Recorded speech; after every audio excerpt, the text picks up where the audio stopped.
There is something I want you to know before we begin today. I have been practicing medicine for over 40 years. I have sat with hundreds of women, over 50 in my office in Boca Raton, and I have heard the same story so many times it no longer surprises me. You are exhausted by Thursday. Your body feels like it is running on borrowed fuel. You wake up on Saturday and you are still tired, even though you slept. And somewhere in the back of your mind, you are wondering, is this just how it is now? Is this just aging? I want to tell you today that the answer is no. But more importantly, I want to show you something that Jewish women have done every single Friday night for over 3,000 years. A ritual that modern science now understands as one of the most intelligent weekly resets a human body can perform.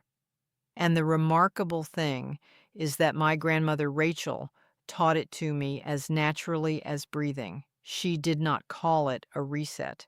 She did not know what a parasympathetic nervous system was. She called it kiddush, and she never missed it.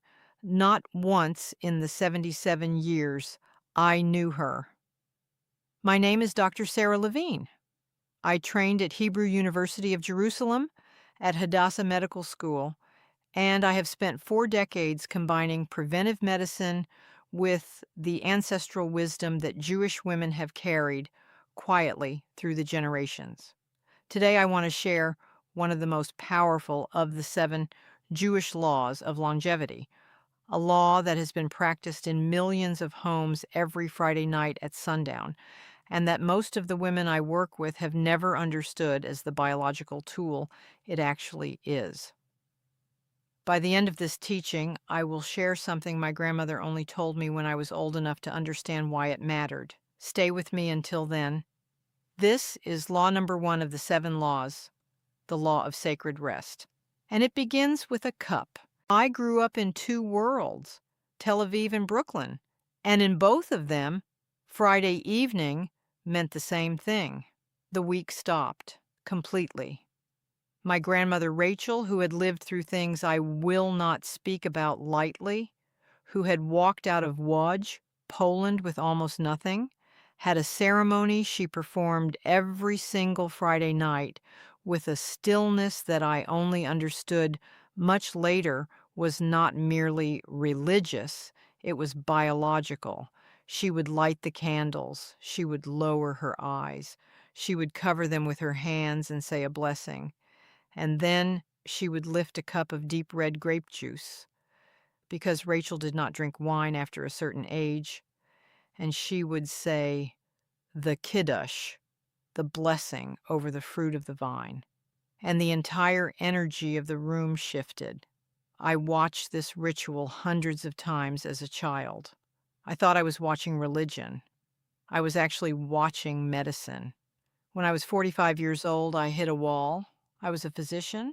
I knew how to care for my patients, but my own body was speaking a language I had not been trained to hear.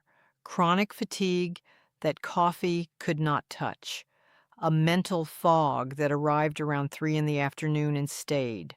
Hormonal disruption that my colleagues called normal for your age.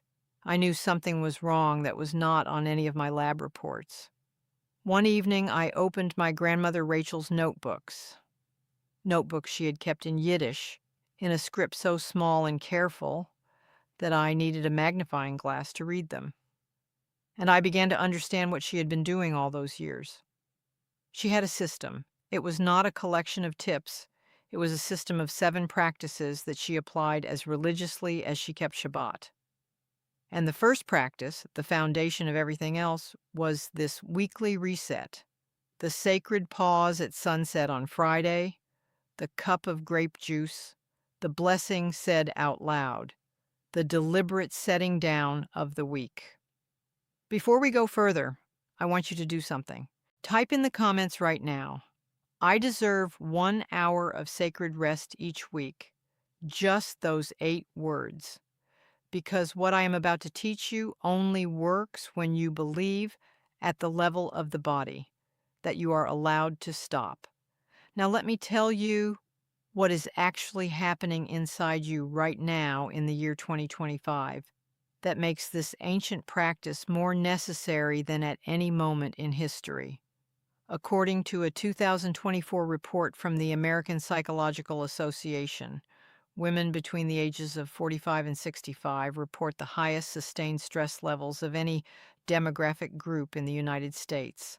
Not teenagers, not young adults navigating careers, women exactly like you. And this is not a feeling, and it is a measurable biological state. Chronic elevated cortisol, persistent low-grade inflammation, a nervous system that never fully exits what researchers call sympathetic dominance, the fight-or-flight mode that was designed for emergencies, not for daily life. The consequences are not small. Chronic sympathetic dominance in women over 50 is directly linked to disrupted sleep architecture, accelerated cognitive decline, immune suppression, and difficulty maintaining healthy weight regardless of what you eat. Your doctor's blood work may be fine, but your cells are running a stress program that was designed for short sprints, not a marathon that never ends. Here is what the medical world is beginning to admit what our grandmothers already knew. The body cannot heal in a state of constant emergency. Repair happens only in rest, specifically in what neuroscientists call parasympathetic activation, the state the nervous system enters when it receives a clear, credible signal that the threat has passed, that the week is done, that you are safe. And here is the extraordinary thing. Modern research published in journals including the International Journal of Science and Research Archive has confirmed that prayer, combined with intentional breath control and ritualized repetition, demonstrably activates the parasympathetic nervous system via the vagus nerve. It lowers cortisol. It increases heart rate variability. The single best physiological marker of nervous system resilience in women over 50. It shifts the body at a measurable cellular level from emergency mode into restoration mode. My grandmother Rachel was doing this every Friday night, without fail, at sundown. She lived to 98 years old, and she did not take any medication until she was 90. Not one prescription. Her body kept repairing itself week after week because she gave it exactly what it needed at exactly the right time. The text that establishes this practice is ancient. In the book of Genesis, chapter 2, verses 1 through 3, we read the account of the first Shabbat. God completed the work on the seventh day and rested and sanctified it. This is the foundational text of the Kiddush, the Friday night blessing over wine or grape juice that has been recited by Jewish families for millennia. The Hebrew word is kiddush, from the root kadosh, meaning holy, meaning set apart, meaning different from all the other days. The kiddush is the formal declaration that the week is over. It is spoken out loud over a full cup.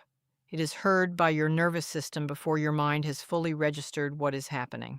Maimonides, the great 12th century physician and rabbi, the man who wrote the regimen of health for the Sultan Saladin in 1198, understood that the body and the mind cannot be separated. He wrote in the Mishneh Torah in the Laws of Human Dispositions that a person is obligated to maintain their physical health as a form of serving the divine, what he called Shmirat Haguf, the guarding of the body. For Maimonides, rest was not indulgence, it was obligation. And the most important weekly reset built into Jewish law, Shabbat, was the mechanism through which the body received what it could not give itself, a complete and total stop. Today I am sharing with you law number 1 of the 7 Jewish laws of longevity that I have spent 40 years documenting. This is the law of sacred rest. And the practice that anchors this law, the practice I want you to begin this Friday at sundown, takes less than 15 minutes. But what it does to your biology over 7 days, 21 days, and 90 days is something I have watched transform the health of women in my practice more reliably than almost anything else I have ever recommended. Here's the practice exactly as I teach it. And I want you to notice something before I walk you through it. This is not a meditation. It is not a wellness routine. It is something older than both of those things. It is a covenant with your own body, renewed every 7 days. You begin on Friday afternoon as the sun approaches the horizon. The first step is preparation. Before sundown, you stop working. I do not mean you take a break. I mean you set down your work with intention. You close the laptop. You silence the phone. You say out loud, if possible, something like, "The week is complete." This sounds small. It is not. Research in neuroscience shows that the brain does not exit problem-solving mode automatically.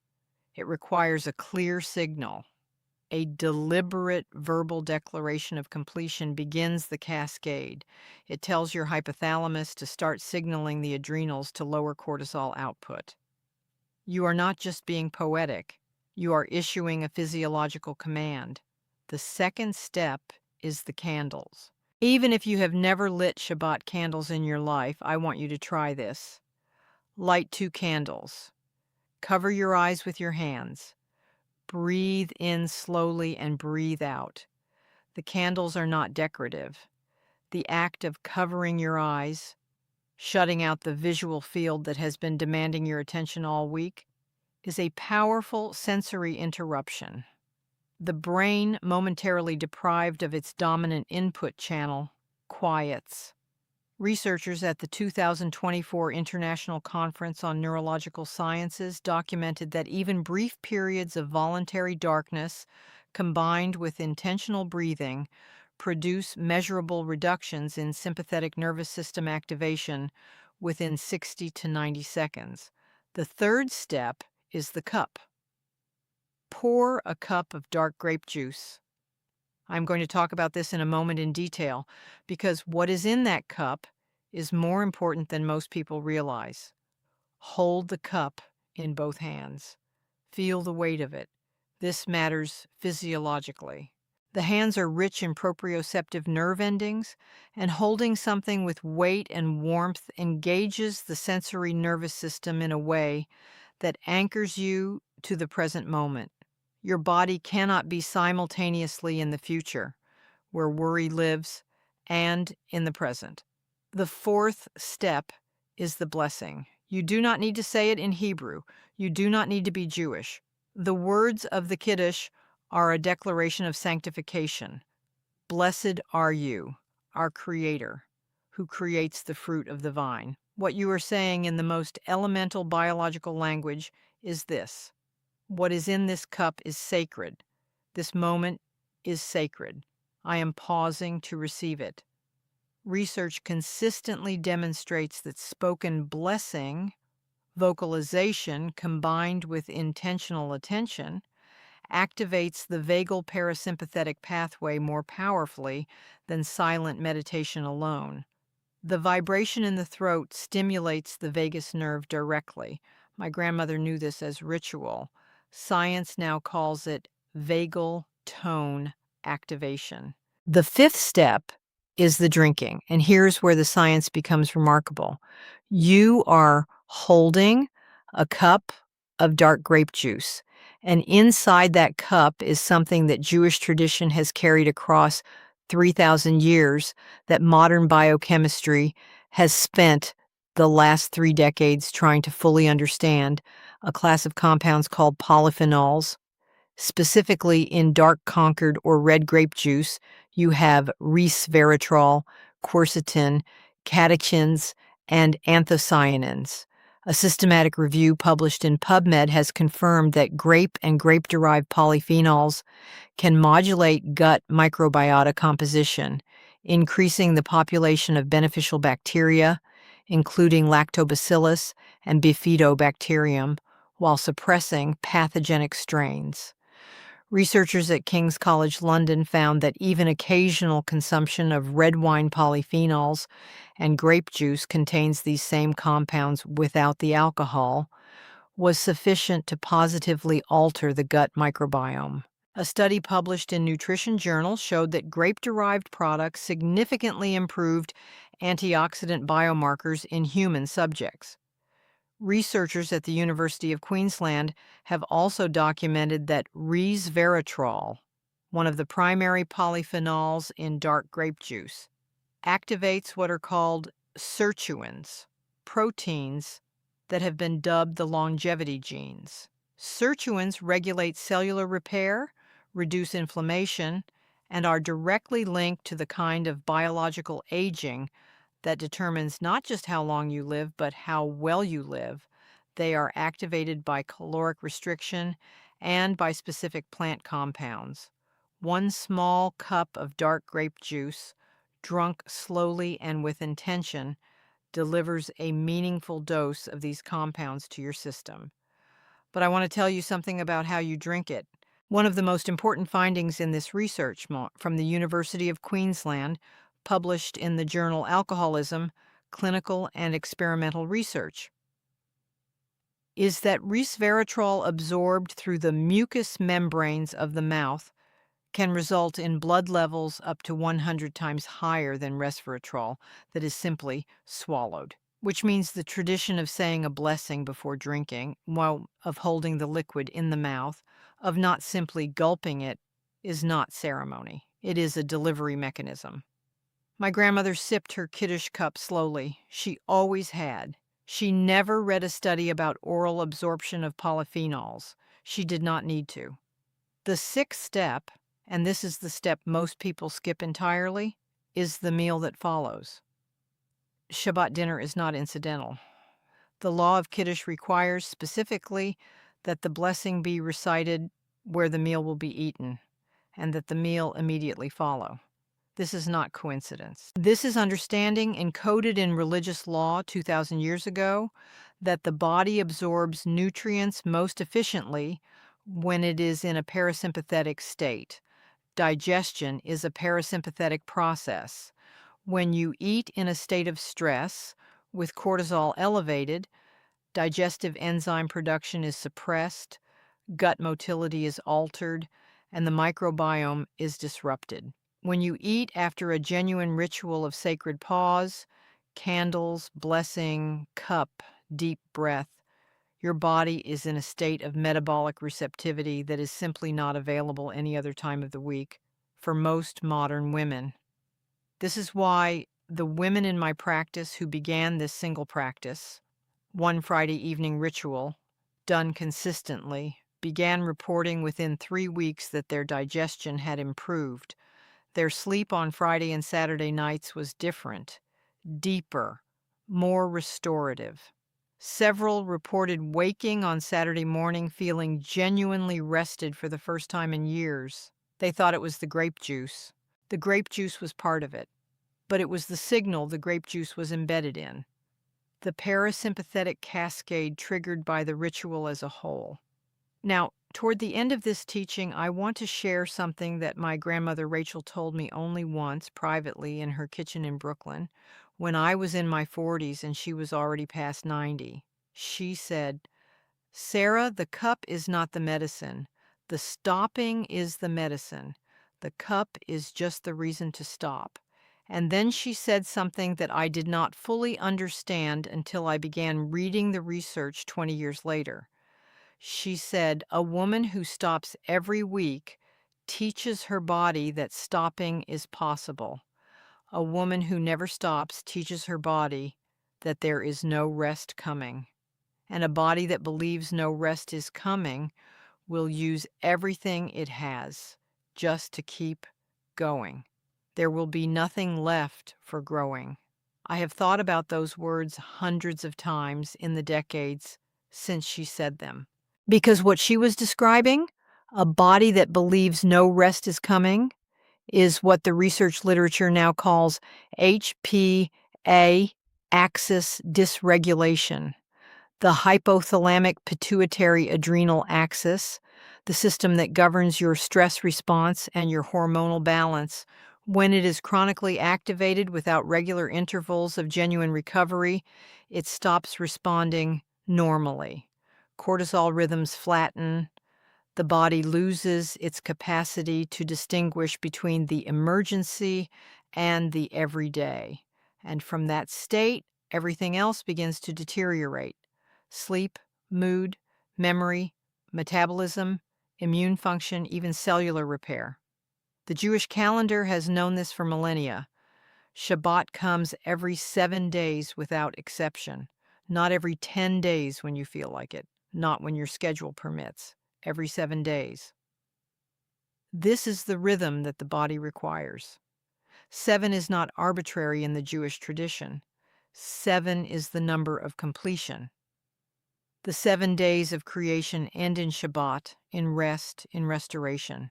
And Pirkei Avot, the ethical wisdom texts of the Talmud, teaches us that a person should guard their patterns more carefully than their possessions, because patterns become character, and character becomes destiny. What you do every 7 days shapes the body you will live in at 80. I want to be honest with you about something. I was not always faithful to this practice. In my late 40s, during the years when I was building my practice and raising my children and losing sleep over 1,000 things, I stopped doing Friday night Kiddush. I told myself I was too busy. I told myself it was just ritual, just ceremony, that it did not matter. Within 6 months, my inflammation markers had risen. My sleep had deteriorated. I was running on adrenaline, and I did not notice it was happening because I had nothing to compare it to. It was my grandmother, Rachel, who was 87 at the time and still sharper than anyone else I knew, who told me bluntly, "Sarah, your body looks tired. Are you still stopping on Fridays?" I was not. And I went home that night and I lit the candles and I poured the grape juice and I said the blessing, and something in me that had been held tight for months simply opened. We are living in a moment in history when rest has become a form of rebellion. In 2025, the always-on culture is not receding. It is accelerating. Notifications, news, obligations, the relentless demand of a world that does not recognize sunset. And the bodies of women over 50 are paying the price in ways that are very quiet, very gradual, and very real. The law of sacred rest is not nostalgia. It is not religion for the sake of religion. It is the oldest available prescription for the most widespread modern disease, a nervous system that has forgotten how to stop. Isaiah 40:31 says, "Those who wait upon the Lord will renew their strength." The Hebrew word for wait here is also the word for hope, for expectation, for the state of genuine receptivity. The body, in the Jewish understanding, renews itself not through effort, but through sacred surrender, through the willingness to set down what you are carrying for long enough to let the cells do their work. What I have shared with you today is one of the 7 Jewish laws of longevity. Law number 1, the foundation. Every one of the other 6 laws builds on this one because all repair, physical, hormonal, metabolic, cellular, happens in a state of rest. You cannot build the other laws on a foundation of chronic emergency. My grandmother Rachel taught all 7 laws together. She said they were like a garden. You cannot plant only one seed and expect a harvest. But every garden begins with the ground. And the ground of this system is the weekly, deliberate, sacred stop. There is another element to this law that I have not shared today, a second dimension of the Friday night ritual that my grandmother always practiced alongside the Kiddush, and that transforms its biological impact significantly. I will share that in a coming teaching. Without it, what I have taught you today is powerful, but it is only half of what this law can do. What I want you to walk away with today is 3 things. First, your body has a biological need for weekly recovery that goes deeper than sleep. One night of good sleep is not enough. One vacation per year is not enough. Your nervous system requires a weekly rhythm of genuine, complete cessation.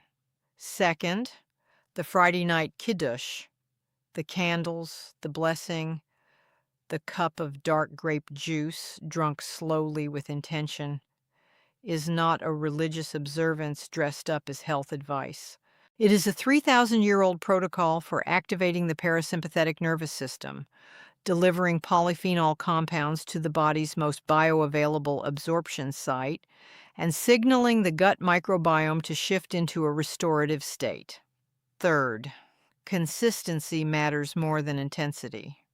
One Friday night done right, repeated without exception for 21 days, will produce changes in your cortisol rhythm, your sleep architecture, and your morning energy that no supplement I know of has ever reliably matched.